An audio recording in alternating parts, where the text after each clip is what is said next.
जी, एक बड़ा अफ़सोसनाक वाक़या शेयर करना है और जो वाक़ई बड़ा तकलीफ़देह हुआ कि कनाडा के कैपिटल ऑट्टवा में एक 19 साल के श्रीलंकन लड़के ने 6 लोगों को मार दिया और वो भी तेज़ धार छुरे के साथ। और वो अब 19 साल का लड़का स्टूडेंट था और उनके बेसमेंट में रहता था और उसने उसने उसको वो, जबकि वो बहुत ज़्यादा उसकी केयर भी करते थे, जबकि उसकी कुछ देर पहले उस की सालगिरह भी सेलिब्रेट की और उसमें उसने कहा जी मुझे चीज़ केक चाहिए और ये चाहिए वो चाहिए, वो भी ला के दिया। अब अफ़सोस वाली बात है, एक उनकी वाइफ़ जो थी वो 35 ईयर ओल्ड थी, 4 बच्चे छोटे थे और एक बल्कि 2.5 साल का बच्चा भी बीच में था। उसको भी मार के तड़पता देखता रहा उनको भी। और जो घर के मालिक थे, उनके जो हस्बैंड थे, उनको ज़ख्मी किया बुरे तरीके से। अब मसला क्या है कि जितने भी ये यूट्यूबर और फलाने ढींगरे बना के अपनी दुकान, खुदा का वास्ता है कि ये सोचें कि यार, मैंने पहले भी बार-बार कहता हूँ, किसी आउटसाइडर पे आप यकीन नहीं कर सकते। किसी आउटसाइडर पे यकीन नहीं कर सकते। आप ये सोचते हैं कि जी रेंट शेयर हो जाएगा, ये हो जाएगा, वो हो जाएगा और उसके रिज़ल्ट कितने बुरे आते हैं ये देख लें। आप किसी को ये बच्चों के ये अंकल हैं, ये फलाने हैं, you can't trust on anybody whatsoever, किसी पे आप ट्रस्ट नहीं कर सकते।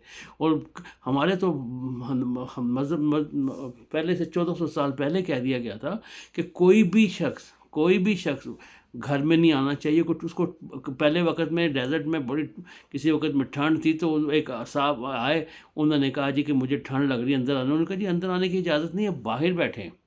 उन्होंने कहा ब्लैंकेट मिल जाएगा। उन्होंने फिर थोड़ी देर में उसने नौके में और ठान लिया। उन्होंने कहा एक और ब्लैंकेट ले, बाहर ही बैठना है, अंदर नहीं आ सकते आप। उसके बाद उसी उनका कैमल था, उस वक्तों में ऊँट ही चलते थे, कैमल था, तो वो खिड़की से मुंह बाहर निकाल अंदर कर रहा था, तो उसको स्टिक से मार के उसका मुंह बाहर किया गया। यानी कि जानवर को भी आने की इजाज़त नहीं थी किसी के घर में। यार किस तरह की दुनिया में रह रहे हैं।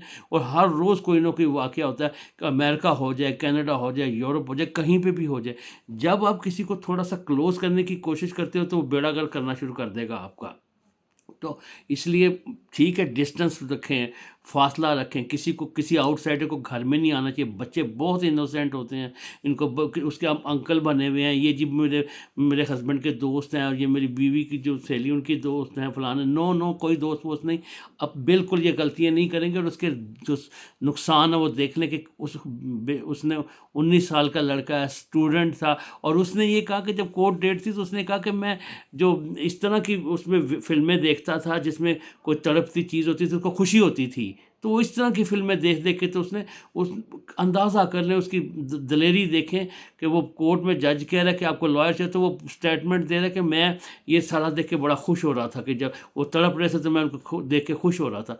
यार सबसे बड़ी बात है, खुदा का वास्ता है, आधी रोटी खा लें, तंग जगह पे रह लें और हम जितनी कुछ भी ज़िंदगी में करते हैं हैप्पीनेस के लिए करते हैं। अगर हैप्पीनेस के लिए करना है तो ये कुछ करना है, तो फिर रिज़ल्ट देख लें कि कोई रिश्ता-विश्ता नहीं है बिल्कुल, जो सिर्फ़ पेरेंट का रिश्ता और बच्चों का रिश्ता है। बाकी you can't trust on anybody. For God sake अपने बच्चों को, अपने आप को सेफ रखें।